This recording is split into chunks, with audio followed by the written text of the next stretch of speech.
नमस्कार दोस्तों, स्वागत है आपका हमारे YouTube चैनल मैथ्स एलिवेशन पर।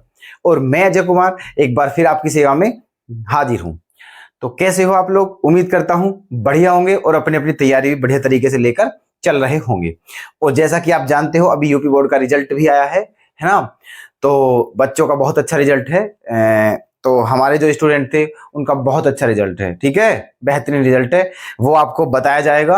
अभी स्टूडेंट है नहीं यहाँ, दिखा मिलवाएंगे आपको स्टूडेंट, मतलब जो है मतलब डिस्ट्रिक्ट में टॉप 10 में भी हैं हमारे स्टूडेंट, और मैथ में बहुत अच्छे नंबर है, बेहतरीन नंबर है, ठीक है। तो दिखाएंगे आपको, मिलवाएंगे। अभी स्टूडेंट नहीं थे फिलहाल, ठीक है।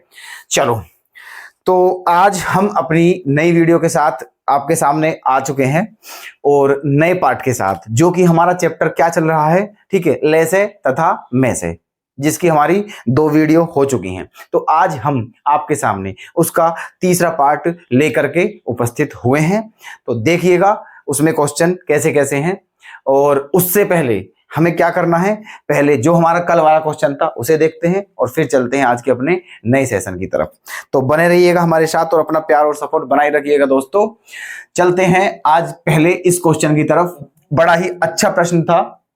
क्या है क्वेश्चन? देखो, 2 दांतेदार पहिए की त्रिज्याएं क्रमशः 50 सेंटीमीटर और 30 सेंटीमीटर हैं तथा दोनों आपस में सटकर चल रहे हैं।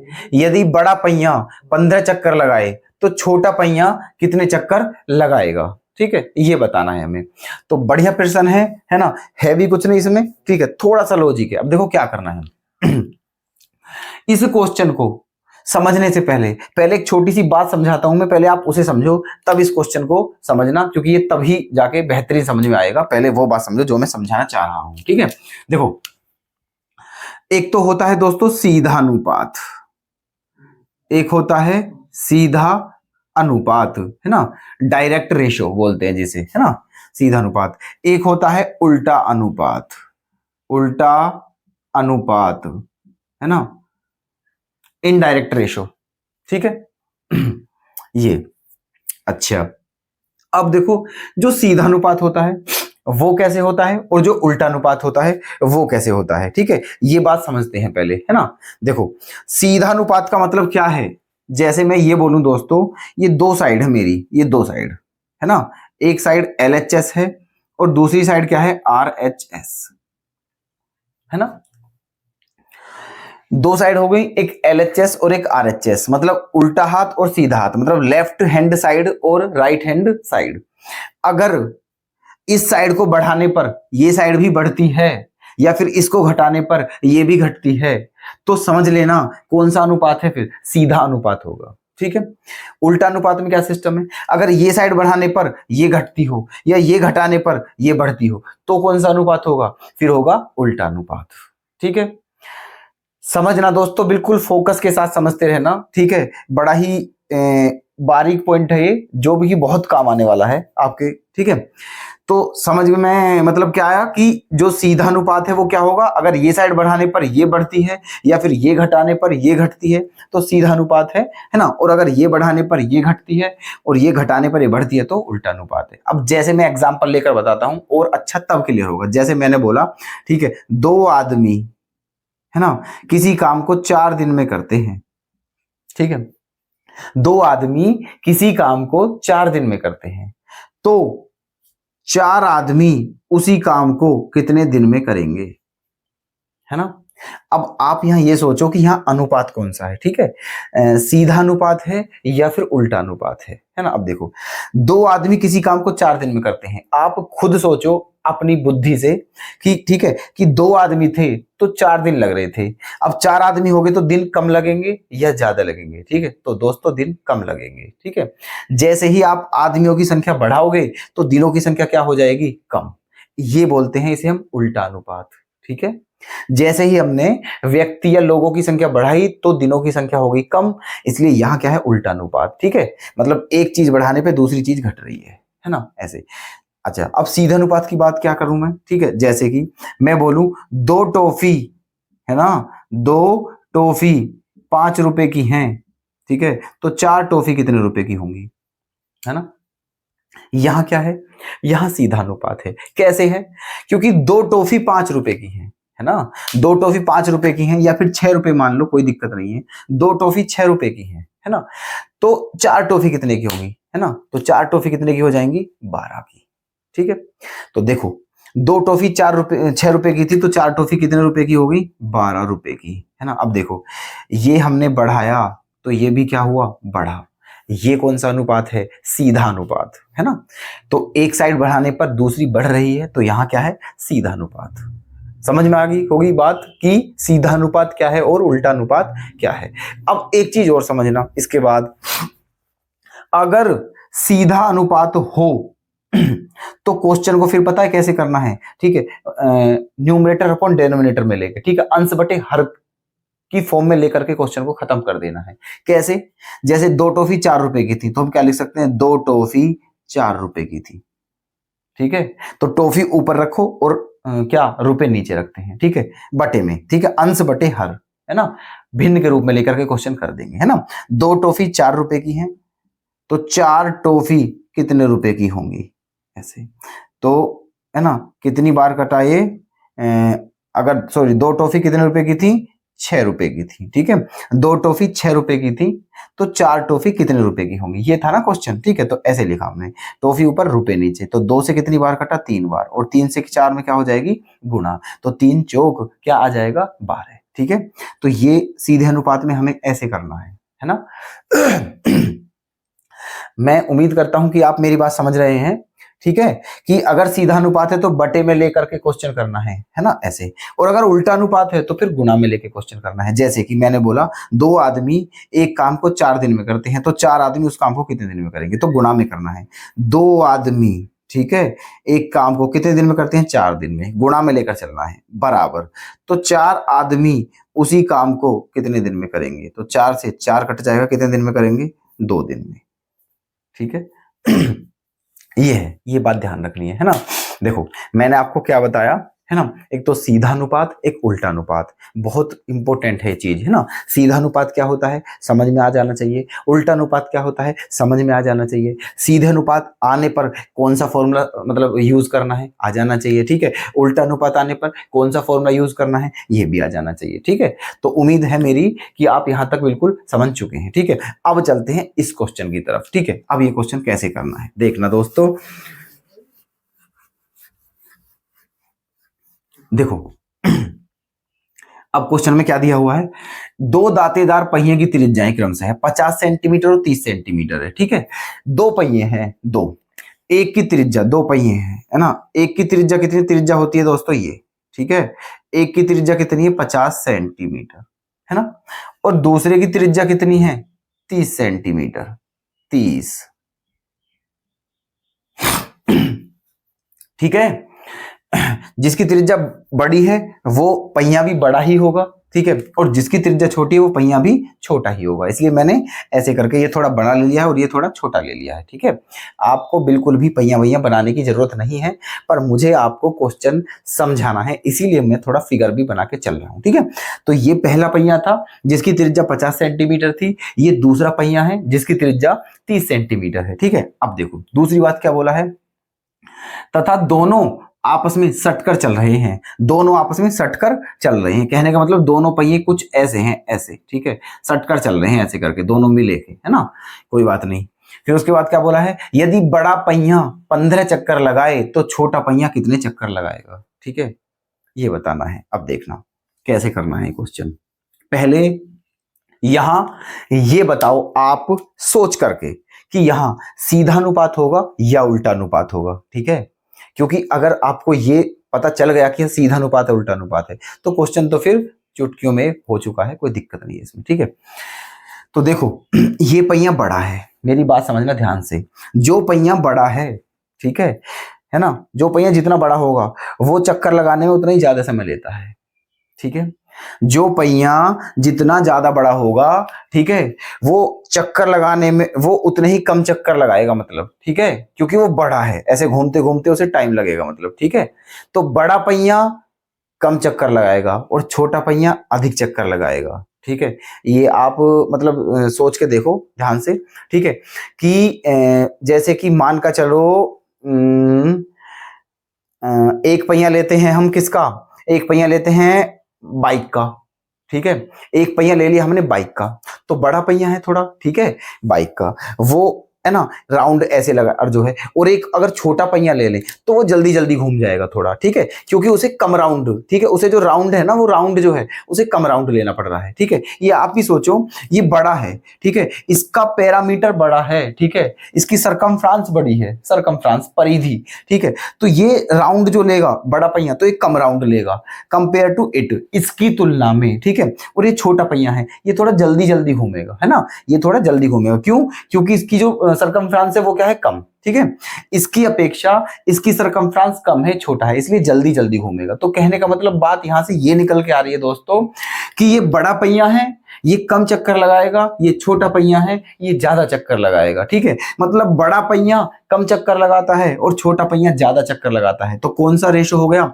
उल्टा अनुपात हो गया, यहाँ क्या हो गया, उल्टा अनुपात, है ना, इनडायरेक्ट रेशो, ठीक है, उल्टा अनुपात।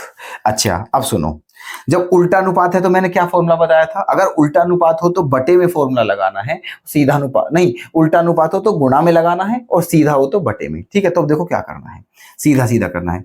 जो 50 सेंटीमीटर त्रिज्या वाला पहिया था, ठीक है, 50 सेंटीमीटर त्रिज्या वाला पहिया, ठीक है, ये रहा, यदि बड़ा पहिया कितने चक्कर लगा रहा था वो 15, ठीक है, गुणा में लेना है क्योंकि उल्टा अनुपात है। समझना, क्वेश्चन में कुछ है ही नहीं, ठीक है, बस इसमें जो सिस्टम है वो सिस्टम क्या समझने का है, सीधा और उल्टा अनुपात, बस, बाकी तो क्वेश्चन में कुछ नहीं है ना। तो 50 सेंटीमीटर त्रिज्या वाला 15 चक्कर लगाता है, गुणा में लिया, क्यों लिया, क्योंकि उल्टा अनुपात है। फिर क्या करना है, बराबर, तो पूछा है कि जिसकी त्रिज्या 30 सेंटीमीटर है वो कितने चक्कर लगाएगा, ठीक है, जिसकी त्रिज्या 30 सेंटीमीटर है वो कितने चक्कर लगाएगा, तो देख लो, कर लो, ठीक है, काट लेते हैं। देखो 15 से कितनी बार कटेगा, ये 2 बार, 15 दूनी 30, और फिर 2 से ये कितनी बार कट जाएगा, 25 बार, ठीक है, 2 से कितनी बार कट गया, 25 बार। इसका मतलब जिसकी त्रिज्या 15 सेंटीमीटर है, ठीक है, मतलब जो छोटा पहिया है, ठीक है ना, जिसकी त्रिज्या 30 सेंटीमीटर छोटे पहिए की, ठीक है, वो कितने चक्कर लगाएगा, 25 चक्कर, ठीक है। तो अब क्वेश्चन में पता है क्या था, इस क्वेश्चन में ये था, दोनों पहिया एक साथ सटे हुए हैं और दोनों एक साथ घूम रहे हैं, वो दोनों एक साथ घूम रहे हैं, ठीक है, ऐसे करके वो भी और वो भी। तो जितने समय में वो, ठीक है, बड़ा वाला पहिया जितने समय में, ठीक है, कितने चक्कर लगाता है 15, उतने ही समय में छोटा पहिया कितने चक्कर लगाएगा, 25 चक्कर, ठीक है, उससे 10 चक्कर फालतू लगाएगा, ठीक है। उम्मीद है कि आपके समझ में ये क्वेश्चन आ गया है, ठीक है। तो चलते हैं नेक्स्ट क्वेश्चन की तरफ, और इसका आंसर कौन सा करेक्ट कर दूं मैं, इसका आंसर 25 कौन सा है, ऑप्शन फर्स्ट क्या हो जाएगा, करेक्ट। तो देखिएगा नेक्स्ट क्वेश्चन आपके सामने है, आप स्क्रीन पर हैं, ठीक है, देखना, दो संख्याओं का योगफल 528 है तथा इनका में से 11 है, तो ऐसी संख्याओं के कितने जोड़े हो सकते हैं या होंगे, ओके। अच्छा क्वेश्चन दोस्तों, जैसे अब वीडियो चल रही है हमारी तो आप पॉज करके वीडियो को, ठीक है, खुद करने का भी प्रयास कर सकते हैं, ठीक है। देखना,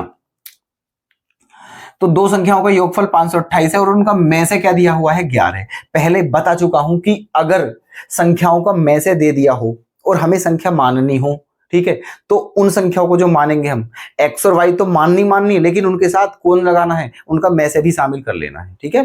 तो दो संख्याएं जो हैं उनका में से 11 है, इसीलिए मैं अब जो संख्या मानूंगा वो कौन कौन सी मानूंगा, 11x और 11y, ठीक है, ये माने जाएंगे अब संख्या, 11x और 11y दोनों संख्याएं, ठीक है।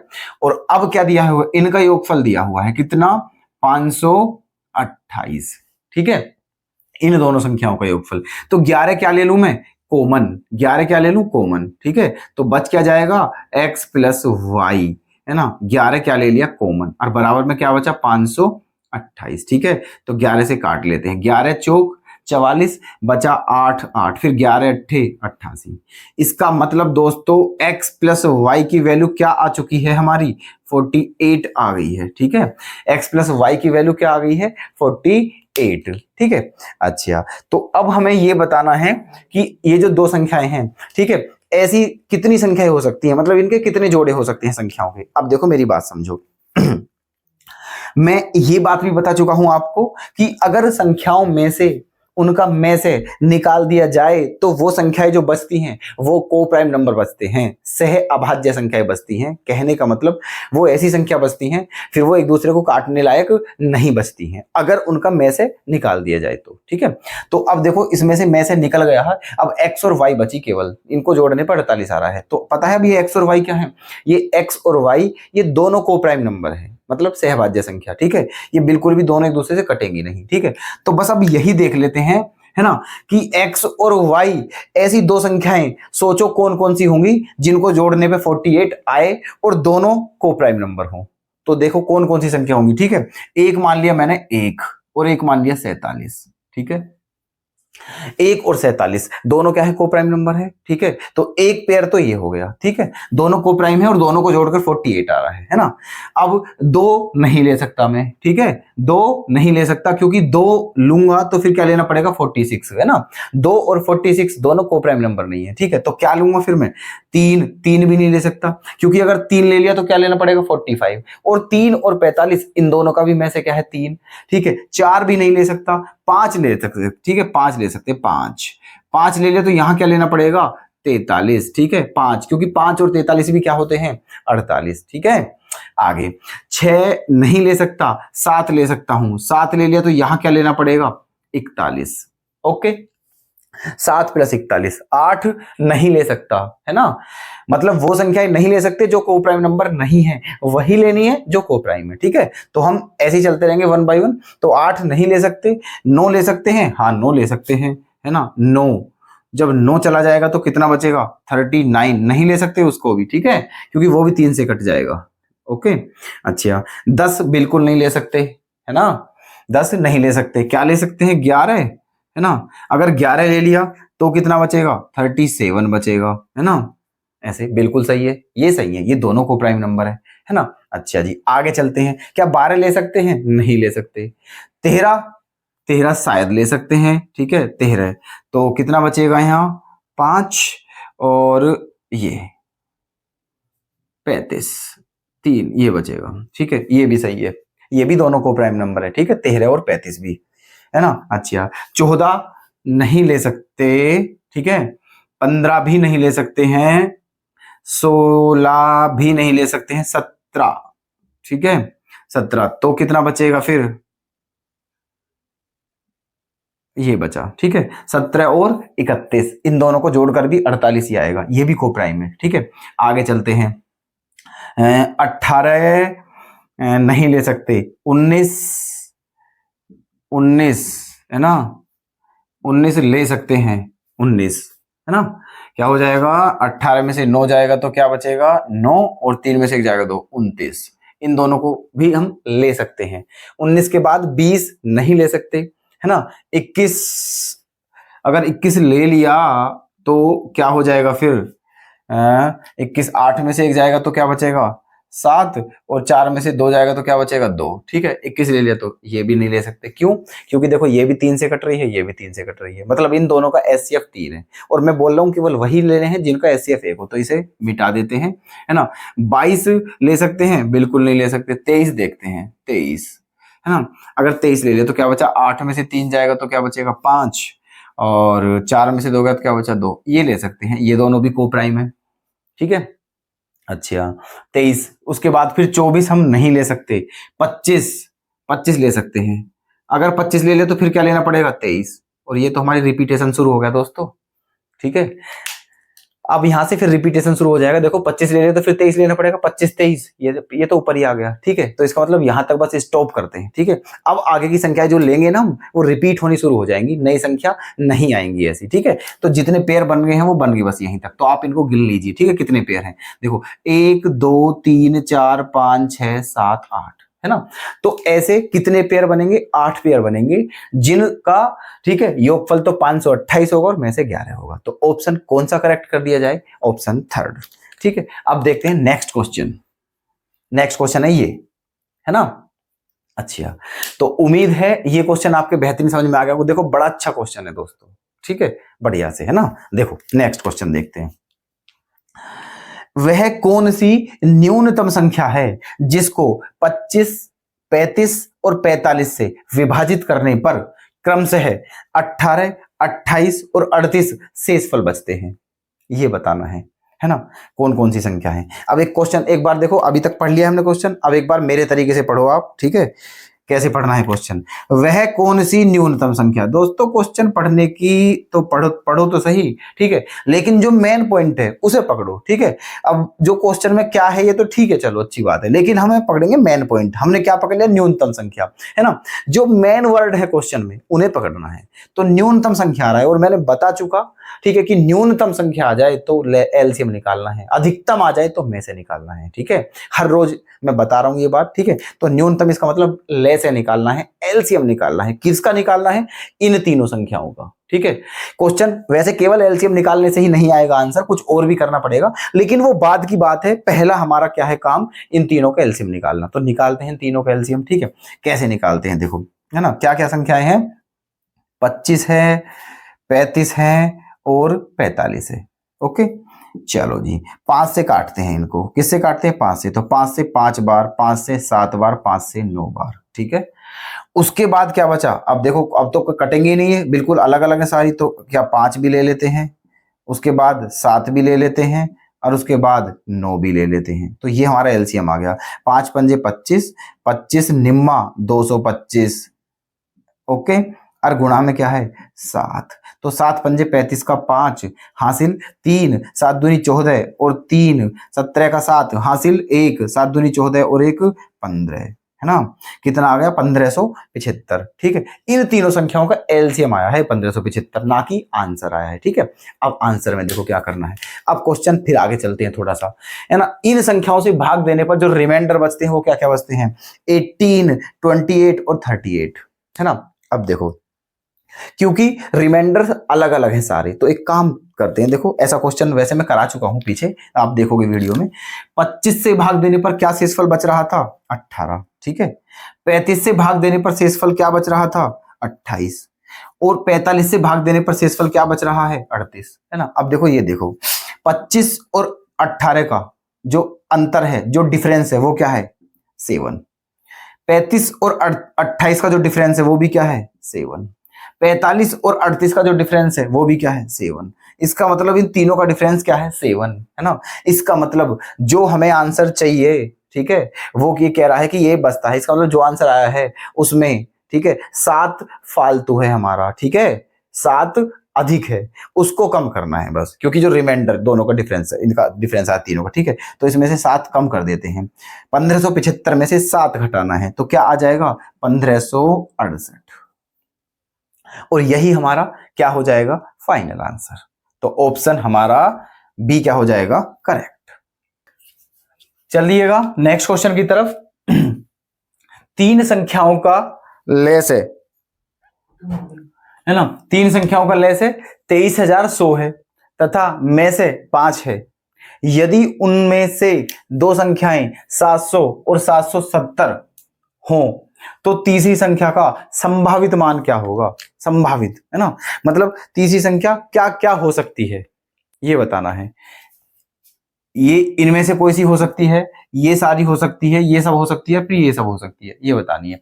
मतलब तीसरी संख्या, 4 संख्याएं दी हैं तीसरी संख्या में, तो ये मतलब कौन, ये बताना है कौन से ऑप्शन की संख्या ऐसी है जो सारी की सारी तीसरी संख्या के स्थान पर आ सकती हैं, ठीक है।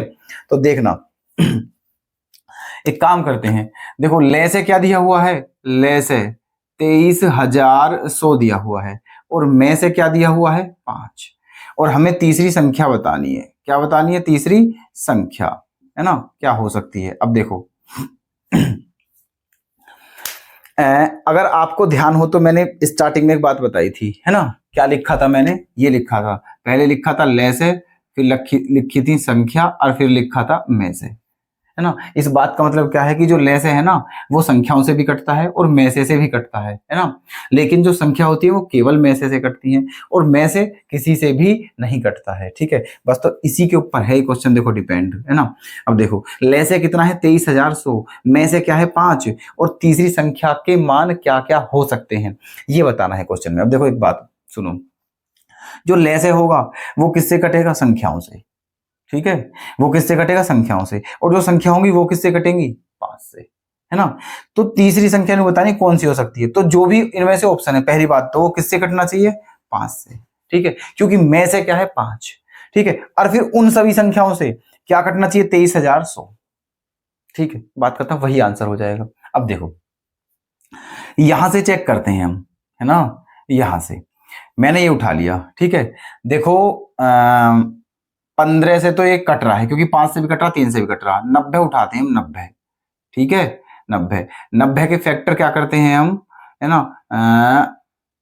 18 पंजे 90, 5 गुना 18, ठीक है, ये करा 5 गुना 18। अब देखो 5 से तो ये कट रहा है, लेकिन क्या 18 से भी कट रहा है 23,100, बिल्कुल नहीं कटेगा। क्यों नहीं कटेगा, क्योंकि 18 के फैक्टर क्या होते हैं, 9 गुना 2 18, तो 18 से वही संख्या कटती है जो 9 से भी कटती हो और 2 से भी कटती हो। ये 9 से कट ही नहीं रही है, क्योंकि इसके अंकों का योगफल 9 का गुणज है ही नहीं, ठीक है, 6 है, ठीक है। तो जब ये इससे ये 23,100 कट ही नहीं रही है, तो ये आंसर कैसे हो सकता है, तो ये ऑप्शन हो गया हमारा गलत। उसी प्रकार यहां जाओ, ठीक है, देखो 90 है, 90 का फैक्टर क्या है 180, जो संख्या 90 से नहीं कटी वो 180 से क्या कटेगी, बिल्कुल नहीं कटेगी, ये ऑप्शन भी क्या हो गया हमारा गलत, ठीक है।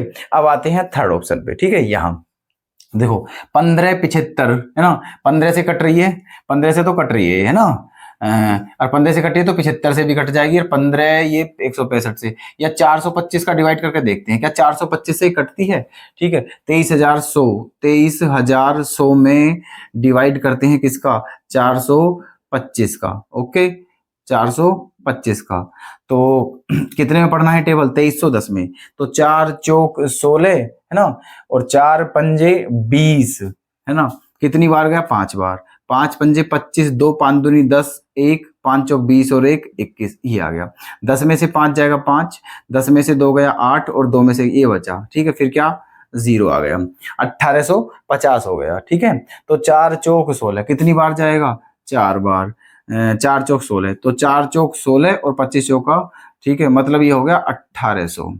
बच क्या गया है दोस्तों, 50, इसका मतलब पूरा पूरा नहीं कटा है, 50 रिमाइंडर बच रहा है 425 का डिवाइड करने पर, ठीक है। तो ये आंसर भी क्या है हमारा गलत, बचा हमारा लास्ट आंसर, ठीक है, क्या 15 75 165 और 825, क्या इनमें से हो सकता है आंसर, ठीक है। देखो 15 से तो ये कट ही रही है, ठीक है, ये 15 से तो कट रही है, यहाँ 15 था सब जगह, क्यों कट रही है, क्योंकि 15 के फैक्टर होते हैं 3 पंजे 15, ठीक है।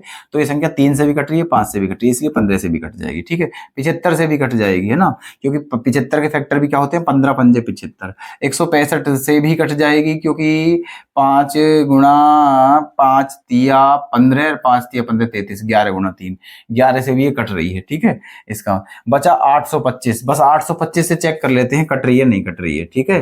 अगर 825 से कट गई तो समझो यही आंसर है, और नहीं कटती है तो समझो ये आंसर गलत है। तो 23,100 में 825 का डिवाइड करना है ना, तो 8 दूनी 16, 8 या 24 ज्यादा हो जाएगा, 8 दूनी 16, ठीक है। तो कितना हो गया, 8 दूनी 16, 1650 हो गया, 1650 है ना। 0 बचा, 11 में से 5 जाएगा 6 बचेगा, 12 में से 6 गया 6, ये बचा, फिर क्या उतार लिया, ये आ गया, ठीक है, ऐसे। अब 8 छिंग 48, 8 सत्ते 56, 8 अट्ठे 64, ठीक है, 8 अट्ठे 64, मतलब 800 अट्ठे क्या होते हैं 6400, और 25 अट्ठे क्या होते हैं 200, तो 6400 और 200 क्या हो जाएगा 6600, कट गया है दोस्तों, 8 बार कट गए, ठीक है। 825 अट्ठे 6600 ही होते हैं, ओके। तो इसका मतलब ये सारी संख्याएं जो हैं इसको क्या कर रही हैं, डिवाइड करती हैं पूरा पूरा, इसका मतलब ठीक है हमारा सही आंसर क्या हो जाएगा, यही आंसर हमारा क्या हो जाएगा, सही, है ना, समझ में आ गया, ठीक है। अब क्या करना है ना, तो बाकी आंसर क्या हो गया गलत। अगला क्वेश्चन देखते हैं, ठीक है, क्या हो गया अगला क्वेश्चन में, ठीक है, देखो ये है, वह बड़ी से बड़ी संख्या क्या है जिससे 640, 710 और 1526 को विभाजित करने पर क्रमशः 11, 7, 9 शेषफल बचते हो, ठीक। अच्छा, अब यहां से एक बात देखो यहां क्या, वह बड़ी से बड़ी, ठीक है, क्या दे दिया, बड़ी से बड़ी, और मैंने बता दिया था पहले ही कि बड़ी से बड़ी अगर आ जाता है तो उनका क्या निकालना पड़ेगा, फिर में से निकालना पड़ेगा, ठीक है, एचसीएफ। तो इसका मतलब इन तीनों संख्याओं का क्या निकालना है हमें, में से, है ना। लेकिन एक कंडीशन दी हुई है कि वह बड़ी से बड़ी संख्या क्या है जिससे, है ना, इस को विभाजित करने पर जो रिमाइंडर बचते हैं वो क्या बचते हैं, 11, 7 और 9। ठीक है, ये बचते हैं, है ना। अब एक बात समझो, जिस संख्या का भी भाग इसमें देना है तो रिमाइंडर कितना बचेगा, 11, है ना। अगर मैं इसको पहले ही 11 कम कर दूं, ठीक है, 640 में से 11 घटा दो, कितना बचा, 629। ठीक है, क्योंकि 11 बचता है ना, रिमाइंडर 11 फालतू, 11 कम कर दिया मैंने, पहले से ही कम कर दिया है 11। ठीक है, ये आ गई। दूसरी संख्या में कितना रिमाइंडर है, 710 का डिवाइड करने पे 7, तो 710 में से क्या रिमाइंड मतलब माइनस कर देना है, 7, तो क्या बच जाएगा, 703। ओके, फिर तीसरी संख्या क्या है, 1526। 1526 में डिवाइड करने पर क्या बच रहा है, 9, इसमें से 9 घटा देते हैं। ठीक है, तो क्या बच जाएगा, 1517। 1517 ये संख्या आ चुकी है हमारी 3, है ना। अब क्या करना है, इनका एचसीएफ निकालना है तीनों का। ठीक है, इन तीनों का एचसीएफ निकालना है। अब इन तीनों का एचसीएफ वही होगा जो इनमें से इन तीनों को डिवाइड करता हो, पूरा काटता हो। ठीक है, चलो अब एक काम कर लेते हैं, है ना, कि क्या करते हैं, सबसे छोटी संख्या कौन सी है, 629, सबसे बड़ी कौन सी है, 1517। ठीक है, मैंने बता दिया था, अब डिवीजन मेथड लगा लेते हैं। ठीक है, तो 629 में डिवाइड देते हैं 1517, 1517 में 629 का डिवाइड देते हैं, है ना। तो 6 दूनी 12, 2 बार जाएगा, 6 दूनी 12, है ना, 1258, 1258 आ गया, क्योंकि 2 नाम 18, 2 दूनी 4, 5, ठीक है, हाँ। और 17 में से 8 का क्या बचा, 9, 10 में से 5 का क्या बचा, 5, और 4 में से 2 का क्या बचा, 2, ये बचा। इसमें किसका भाग देंगे, 629 का। 3 बार ज्यादा हो जाएगा, केवल 2 बार जाएगा, 2 नाम 18, 1, 2 पंजे 10, 1, 2 दूनी 4, 1, 5, 518 आ गया। अब क्या बचा, 9 में से 8 गया 1, है ना, और 2 में से 1 गया 1, और 6 में से 5 गया 1, ये बचा। इसका डिवाइड किस में देंगे, 259 में। किस में देंगे, 259 में, है ना। कितनी बार जाएगा, 2 बार। कितना, 222। 9 में से 2 गया 7 बचा, 5 में से 2 गया 37 बचा। 37 का डिवाइड किस में देंगे, 111 में। ठीक है, तो 3 बार जाएगा, 3 7 21, 2 3 3 और तो 11, 37 बार कट गया पूरा। ठीक है, कितनी बार कटेगा, 37 बार, है ना। कौन से, इससे अब 37 का इसमें भी डिवाइड करो। ठीक है, अब 37 का किस में डिवाइड करना है हमें, 703 में। ठीक है, 37 का डिवाइड करना है 703, तो 37 दूनी 74, 37 एकम क्या आ गया, 37, है ना। बचा कितना, 10 में से 7 गया 3, और यहाँ भी 6 में से 3 गया 3 बचा, फिर क्या, ये ले लिया, है ना, 300। अब ये कितनी बार जाएगा, 9 सत्ते 63 का 3 हासिल, 6 9 27 और 33। ठीक है, 9 बार कटेगा दोस्तों। ठीक है, 333 आ गया। इसका मतलब 37 से 703 भी कट रहा है। इसका मतलब ये है कि जो 37 है वो इन तीनों को डिवाइड करता है ना। तो इसका मतलब ये हुआ कि इन तीनों का जो एचसीएफ होगा वो क्या होगा, 37। ठीक है, और वही हमें बताना था, है ना। तो हमारा कौन सा आंसर करेक्ट हो जाएगा, ऑप्शन 3 हो जाएगा करेक्ट। चलते हैं नेक्स्ट क्वेश्चन की तरफ, जो कि आपके सामने है। पहला क्वेश्चन क्या है इनमें से, एक लड़का प्रतिदिन 45 पैसे बचाता है ना।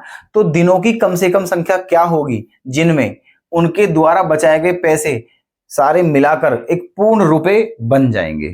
ठीक है, अच्छा, अब वो एक काम करते हैं, मतलब ये समझो आप कि एक दिन में कितने पैसे बचाता है वो, 45, है ना। एक दिन में 45 पैसे बचाता है, तो कितने दिनों की गुणा करूं ताकि वो क्या बन जाए, कंप्लीट रुपए बन जाए। चलो ऑप्शन ही उठा लेते हैं इस क्वेश्चन में, तो ऐसी कोई बात नहीं है। ठीक है, 45 में 8 की गुणा करी मैंने, मान लिया, है ना, मान लिया कि 8 दिन तक उसने रुपए बचाए, तो 8 पंजे 40 की 0 हासिल 4, 8 चौक 32 और 4 36, 360 पैसे। 360 पैसे का मतलब क्या होता है, 3 रुपए 60 पैसे। ये तो कंप्लीट रुपए नहीं बने, गलत आंसर है। ठीक है, 45 में कितने की गुणा करते हैं, 10 की, क्या आ गया, 450 पैसे। कंप्लीट रुपए नहीं है, गलत आंसर है। 45 में 16 की गुणा करते हैं, 16 पंजे 80, 8 16 चौका 64, 64 और 8 क्या हो गया, 72, 720 पैसे। कंप्लीट आंसर नहीं है, है ना। 45 में किसकी गुणा करते हैं, 20 की, तो 45 दूनी क्या हो जाएगा, 90, 900 पैसे। ठीक है, 900 पैसे। 900 पैसे का मतलब क्या होता है, 9 रुपए, ठीक है। कंप्लीट रुपए आ चुके हैं, है ना। तो इसका मतलब कितने दिनों तक उसे, इन चारों ऑप्शन में से कितने दिनों तक रुपए बचाने पड़ेंगे उसे, हर रोज, है ना। कितने 45 पैसे बचा रहा है वो, 20 दिनों तक अगर हर रोज 45 पैसे बचाएगा तब जाके उसके 9 रुपए बनेंगे कंप्लीट रुपए में, ठीक है। तो कौन सा आंसर करेक्ट होगा इसका, ऑप्शन डी क्या हो जाएगा, करेक्ट, ठीक है। उम्मीद है आप समझ पा रहे हैं। और दोस्तों हमारी मेहनत को समझिएगा और प्लीज यार चैनल को सब्सक्राइब करें और वीडियोस को लाइक करें और शेयर करें अधिक से अधिक संख्या में, ठीक है। चलो नेक्स्ट क्वेश्चन की तरफ चलते हैं। दो परस्पर रूढ़ संख्याओं का गुणनफल 143 है, तो उनका में से निम्नलिखित में से क्या होगा, ठीक है। देखो रूढ़ संख्या है ना, रूढ़ संख्या को बोलते हैं हम अभाज्य संख्या भी कहते हैं दोस्तों, अभाज्य संख्या। रूढ़ संख्या का नाम अभाज्य संख्या भी होता है। और अभाज्य संख्या को इंग्लिश में बोलते हैं प्राइम नंबर। क्या बोलते हैं, प्राइम नंबर, है ना। 2, 3, 5, 7 ये वाले ऐसे। तो एक ये बोला है क्वेश्चन में कि दो अभाज्य संख्याओं की गुणा करने पे 143 आता है, तो बताइए उनका में से क्या होगा, है ना। देखो पहली बात तो मैं आपको एक बात बता दूं, है ना, कि कुछ करने की जरूरत नहीं है। अगर दो अभाज्य संख्या हैं तो उनका में से हमेशा एक ही होगा, हमेशा, ठीक है। मैंने एक ले ली 2, एक ले ली 3, दोनों अभाज्य संख्या है, दोनों का में से क्या है, एक है ना।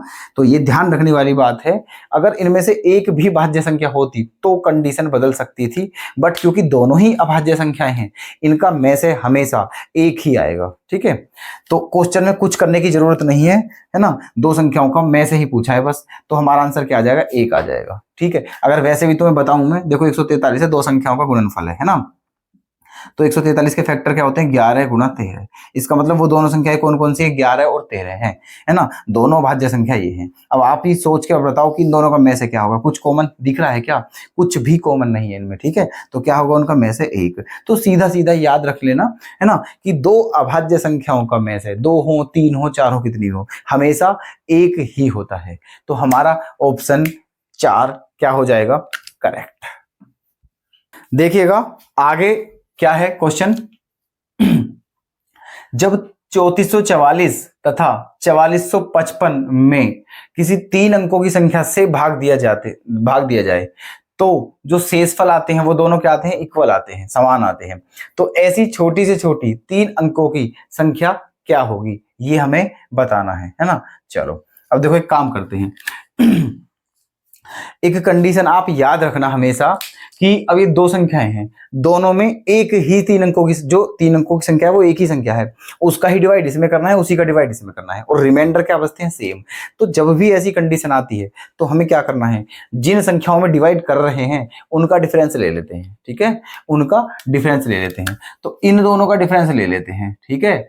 ये 4454 माइनस 3444, ठीक है, इन दोनों का डिफरेंस निकाल लेते हैं। तो देखो 4 में से 4 जाएगा 0, 5 में से 4 गया 1, ठीक है, और 4 में से 4 गया 0, और 4 में से 3 गया 1, ये आ गया हमारा 1010, ठीक है, मतलब 1010। अब इसमें क्या बताना है हमें, कि हमें 3 अंकों की संख्या बतानी है और वो भी छोटी से छोटी, ठीक है। अच्छा इसके फैक्टर क्या हो सकते हैं, इसके फैक्टर 101 गुणा 10 भी लिख सकता हूं या नहीं, ठीक है, बिल्कुल लिख सकता हूं। 101 में 10 की गुणा करोगे तो 1010, मतलब 1010 ही तो आएगा, है ना, ऐसे करके। तो ये आ गई। अब इसमें एक संख्या तो 3 अंकों की, एक संख्या 2 अंकों की है, मतलब किससे है हमारा, 3 अंकों की संख्या से, और वो भी छोटी से छोटी। अब आप ये बताओ 101 से छोटी संख्या नहीं हो सकती है यहाँ, जिसकी गुणा करने पे, ठीक है, मतलब जो है कितना बैठे, 1010 बैठे, ठीक है। तो ये 101 ही सबसे छोटी संख्या होगी और 3 अंकों की है ना। तो यही हमारा क्या हो जाएगा आंसर, 101। ओके, ये हमारा आंसर हो गया। कौन सा ऑप्शन करेक्ट कर दिया जाए, ऑप्शन फर्स्ट हो जाएगा करेक्ट, ठीक है। चलते हैं नेक्स्ट क्वेश्चन की तरफ। इसमें क्या कहा गया है कि 0.04, 0.016, 2.4 का लैसे ज्ञात कीजिए। इन दोनों का लैसे ज्ञात करना है ना।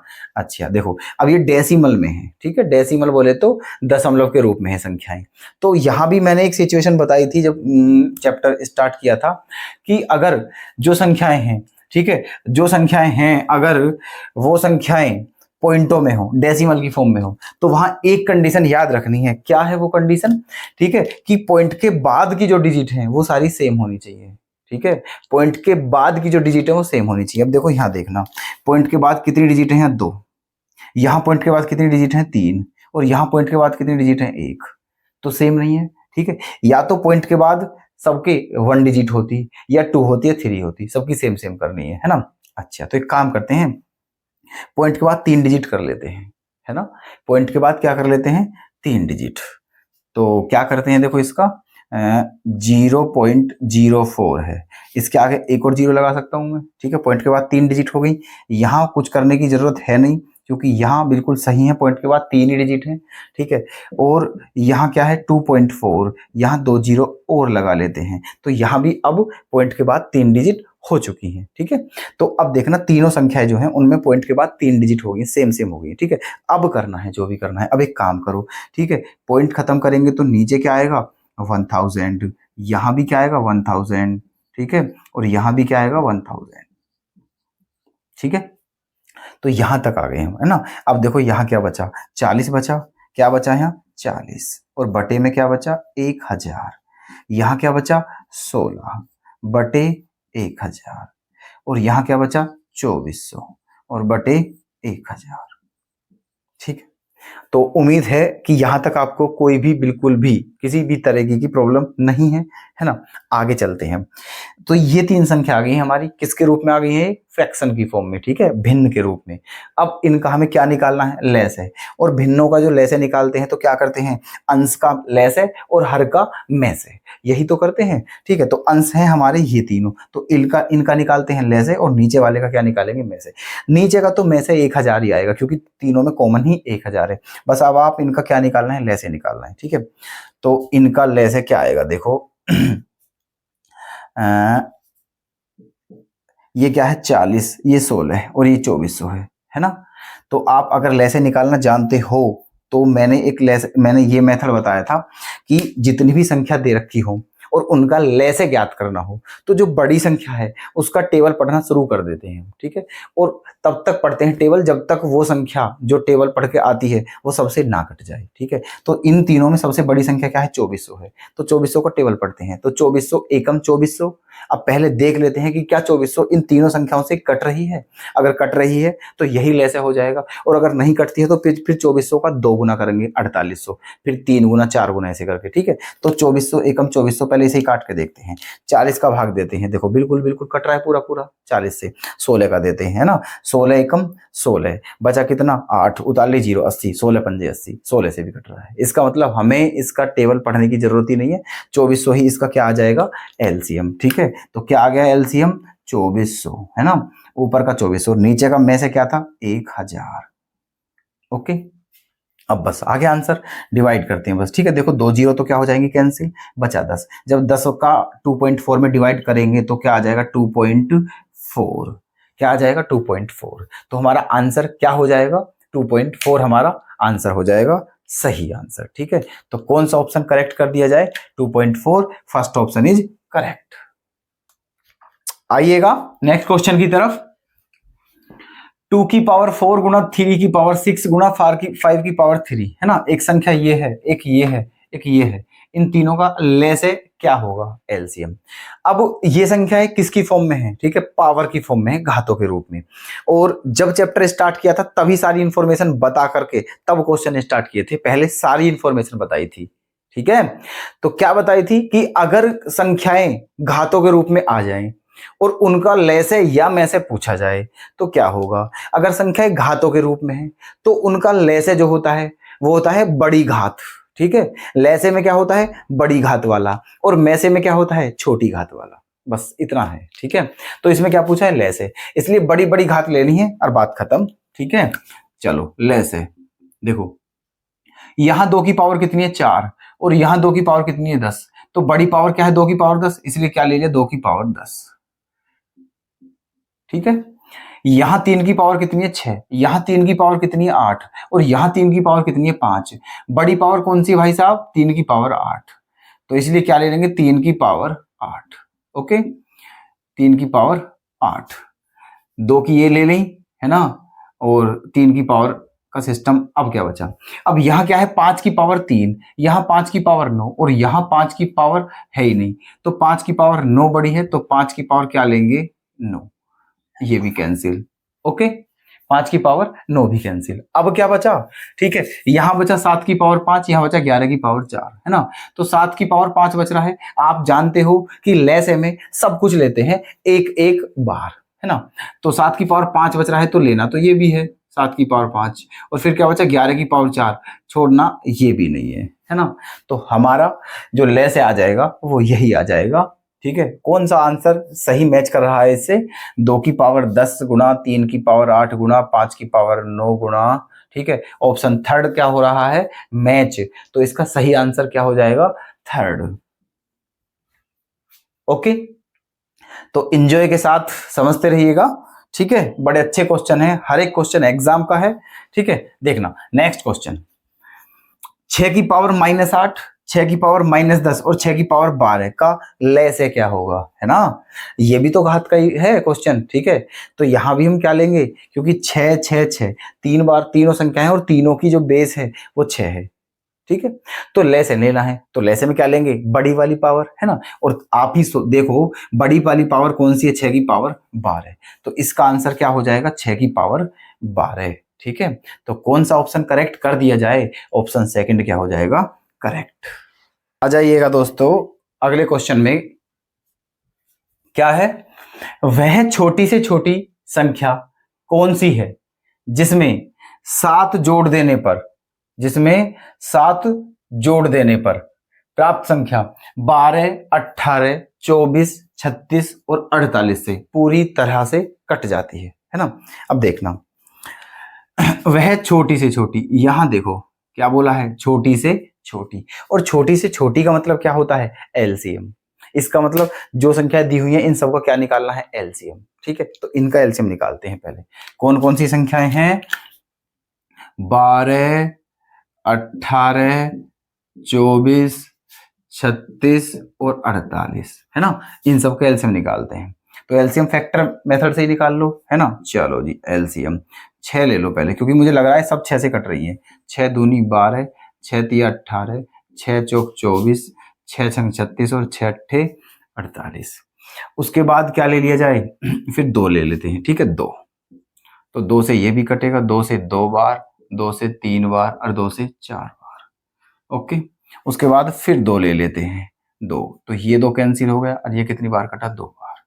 उसके बाद फिर 2 ले लेते हैं, तो 2 कहाँ है, 2 यहाँ है, केवल ये खत्म हो गया।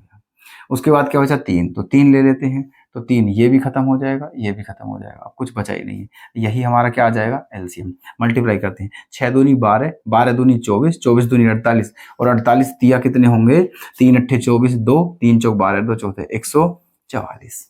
ठीक है, तो इन सब की गुणा करके कितना आ गया, 144। इसका मतलब इन पांचों संख्याओं का जो एलसीएम है वो 144 है। लेकिन संख्या जो बतानी है वो क्या बतानी है, कहा है क्वेश्चन में कि वो ऐसी संख्या होनी चाहिए कि जिसमें 7 जोड़ने पर तब इनसे पूरी तरह विभाजित हो। ठीक है, तो ऐसी संख्या बतानी है कि जिसमें 7 जोड़ने के बाद इनसे कटे। ठीक है, अब ये संख्या तो ऐसी है कि ये इनसे डायरेक्ट कट रही है बिना 7 जोड़े, और जबकि हमें वो बतानी है संख्या कि 7 जोड़ने के बाद इनसे कटे। इसका मतलब ये संख्या ऑलरेडी 7 फालतू, इसमें से 7 कम करना है। ठीक है, इसमें से क्या करना है, 7 कम, तो 144 में से 7 घटाने पर क्या बच जाएगा, 137, 137। ठीक है, तो यही आंसर आ जाएगा कि ये वही संख्या हो जाएगी जो इन्होंने बोला है। ठीक है, तो हमारा ऑप्शन 4 क्या हो गया, करेक्ट। ठीक है, नेक्स्ट क्वेश्चन देखो क्या कहा है, 2 संख्याओं का में से 12 है ना, और उनका योगफल 240 है, तो वे संख्याएं क्या होंगी। ठीक है, देखो पहली बात, में से क्या दिया हुआ है, 12। ठीक है, और योगफल कितना है, 240। तो कुछ भी करने की जरूरत नहीं है, मार्कर तो बिल्कुल नहीं चलाना है, पेन बिल्कुल चलाने की जरूरत नहीं है। ठीक है, ये क्वेश्चन विदाउट लिफ्टिंग पेन और पेपर हो जाएगा, है ना। देखो 12 से जो संख्या बतानी है, संख्या क्या है, तो जो भी संख्याएं होती हैं वे में से कटती हैं, मतलब HCF से कटती हैं। तो ये संख्या देखो जो 12 से कट रही हो, ठीक है। तो देखो 12 सत्ते 84, 12 अट्ठे 96, दोनों कट रही हैं। 12 डिम 108, 12 11 में 132 कट रही है। 12 अट्ठे 96, 12 दाई 120 है ना, और 12 से 110 नहीं, ये नहीं कट रहा, ठीक है। तो ये आंसर तो हो नहीं सकता, पहली बात, ठीक है। ये आंसर नहीं हो सकता क्योंकि ये जो संख्या है ये 12 से कट ही नहीं रही है, ठीक है। तो इसलिए संख्या हो ही नहीं सकती क्योंकि में से तो कटनी चाहिए।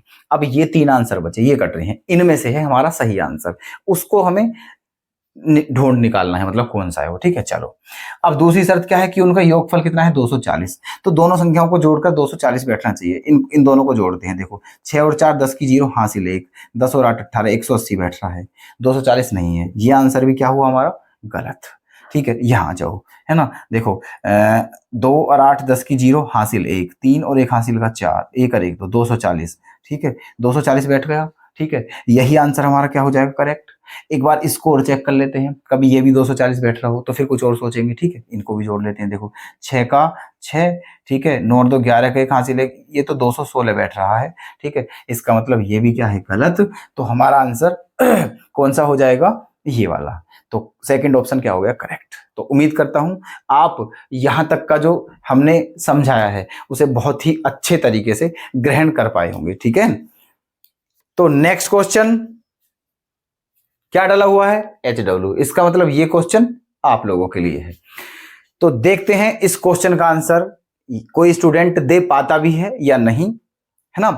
तो दोस्तों हम आज अपनी इस क्लास को बस यहीं विराम देते हैं और आपसे अनुरोध करते हैं कि अगर आप हमारी वीडियोस को पसंद कर रहे हैं तो कृपया करके हमारी वीडियो को लाइक करें और शेयर करें और चैनल को सब्सक्राइब जरूर कर लें ताकि आप अपनी तैयारी को और बेहतर बना सको, ठीक है। क्योंकि हम जो वीडियोस ला रहे हैं वो फिलहाल आपका री एग्जाम है यूपी पुलिस कांस्टेबल का, ठीक है। ये मेरा प्रॉमिस है आपसे, है ना। मैं ज्यादा बोलना नहीं चाहता हूं दोस्तों, बस इतना समझ लो, ठीक है, कि जो करा रहा हूं, ठीक है, वही बेहतरीन है, ठीक है। अगर आप इसको सही तरीके से कंप्लीट कर लेते हो, बस प्रैक्टिस करनी है, ठीक है। मेरी गारंटी है मैथ में एक भी क्वेश्चन आपका गलत नहीं हो सकता है, ठीक है। तो ठीक है दोस्तों, मिलते हैं नेक्स्ट वीडियो में, तब तक के लिए धन्यवाद।